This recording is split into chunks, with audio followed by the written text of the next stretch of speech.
में हुए आतंकियों के कायराना हमले के ठीक 15 दिन बाद भारत ने उसका बड़ा बदला लिया। भारत ने पाकिस्तान और पीओके में मौजूद 120 आतंकी मार गिराए।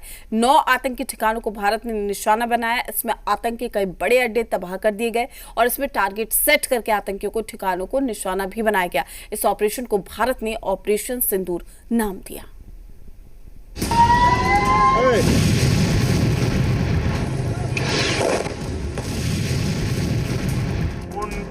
कल्पना से भी बड़ी सजा मिलेगी। तारीख 7 मई 2025, समय रात के 1:05, जगह पाकिस्तान और ऑपरेशन सिंदूर।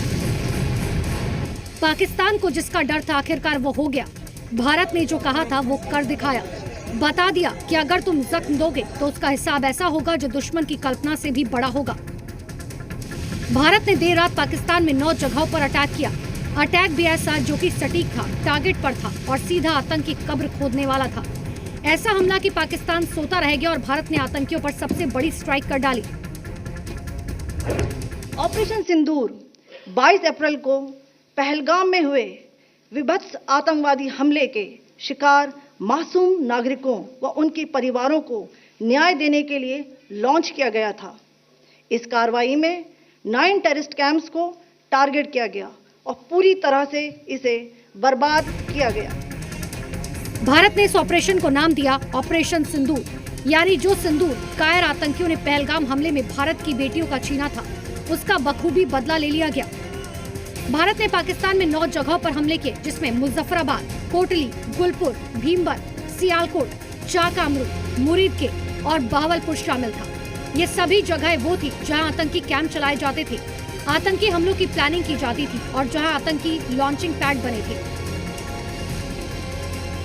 आज सुबह, जैसा कि आपको ज्ञात होगा, भारत ने इस तरह के सीमा पार हमलों का जवाब देने और उन्हें रोकने तथा उनका प्रतिरोध करने के अपने अधिकार का प्रयोग किया है। ये कार्यवाही नपीतुली, नॉन एस्केलेटरी, आनुपातिक और जिम्मेदारी पूर्ण है। यह आतंकवाद की इंफ्रास्ट्रक्चर को समाप्त करने और भारत में भेजे जाने वाले संभावित आतंकवादियों को अक्षम बनाने पर केंद्रित है। भारतीय मिसाइल्स जैश हेडक्वार्टर, लश्कर और हिजबुल के बड़े ठिकानों पर गिरी, जिसने इन आतंकी अड्डों को तबाह कर दिया। हमले के बाद पाकिस्तान में अफरा तफरी मच गई, जिसके कई वीडियो सामने आए। इसमें आतंकी इन अड्डों पर हमला होते नजर आ रहा था। चश्मदीदों ने बताया कैसे भारत ने पहलगाम हमले का बदला लिया। रात को 12:45 का टाइम था, तो हम सोए हुए थे। एक ड्रोन आया और सीधा वो उसकी थोड़ी सी हाइट ऊपर थी। उसके बाद 3 ड्रोन आए हैं। वो तीनों का ताकुब मस्जिद थी, उन्होंने मस्जिद पर हमला किया, जिससे मस्जिद का सेन, मस्जिद के आगे एडमिनिस्ट्रेटिव ऑफिस और उसके आगे मस्जिद की छत वो सारी तबाह हो गई थी। और एक अफराद था, वो अपनी ड्यूटी पे छत पे बैठा हुआ था, वो इसके शहीद हो गया।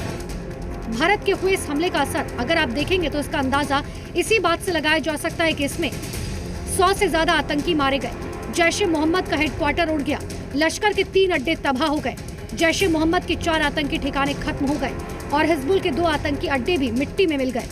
हमले के बाद इसकी जानकारी सेना ने अपनी प्रेस कॉन्फ्रेंस में दी, जिसमें 2 महिला अफसर शामिल हुई।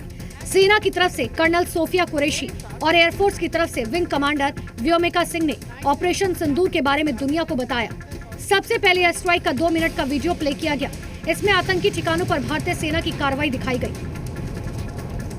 हमलों के एक पखवाड़े के बाद भी पाकिस्तान द्वारा अपने क्षेत्र या अपने नियंत्रण वाले क्षेत्रों में आतंकवादियों की इंफ्रास्ट्रक्चर के विरुद्ध कार्यवाही करने के लिए कोई स्पष्ट कदम नहीं उठाया गया है। उल्टे वो इनकार करने और आरोप लगाने में ही लिप्त रहा है। पाकिस्तान आधारित आतंकवादी मॉड्यूल्स पर हमारी खुफिया निगरानी ने संकेत दिया है कि भारत के विरुद्ध आगे भी हमले हो सकते हैं। अतः इनको रोकना और इनसे निपटना दोनों को बेहद आवश्यक समझा है। हमले के बाद देश के कई हिस्सों में जश्न मनाया गया और पीएम मोदी ने भी तीनों सेनाओं की तारीफ की। हमले के बाद कैबिनेट बैठक बुलाई गई थी, जिसमें पीएम मोदी ने कहा, कि पूरा देश हमारी तरफ देख रहा था तो ये तो करना ही था। पीएम मोदी ने भी ये कहा कि हमें अपनी सेना पर गर्व है।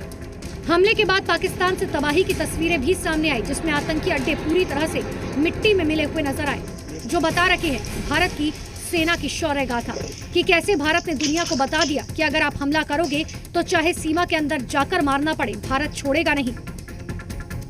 ब्यूरो रिपोर्ट, जी मीडिया। पहलगाम हमले में आतंकियों ने